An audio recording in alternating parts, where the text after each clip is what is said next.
dana bu, niye yıkıldın? Şeker, yıkılmamsan sen. Əsəbləşdirməyin də dayı məni. Zaten onsuz davleniyam oynuyor.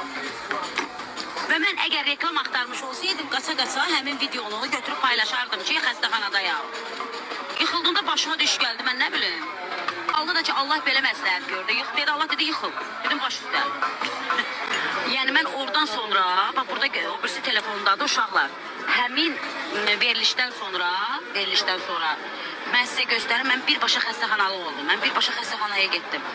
Mənim qabırğam batıb. Təsəvvür, onu da göstərərəm sizə. Dur, görün burada hardadır. Uşaqlar, buna baxın. Bax, görün. Mənim qabırğam batdı. Çox pis bir vəziyyətdə içinə batdı sağ tərəfim. Və mən burada sizə xəstəxananı, ayağımın şişini göstərim mən sizə həmin anda. Ayağımın şişi. Görün. Yox, insanlar da, niyə mən insanların gözündə ironist, pis vəziyyətdə qalmalıyam? Nəyə görə insanlar onu pis başa düşməlidir? Tolik Allah şahididir, hətta bir saniyə. Sen reklama ihtiyacın yok mu? Yəni, reklama ehtiyacı hamının var. Mən yeri gəlsə pulumu verərəm. Böyle bir reklama ehtiyacım yok tabii ki. Bu da mənim həmin günüsü xəstəxanada istəsəydim, reklam eləmək istəsəydim dostlar, bunu paylaşardım, düzdürmü?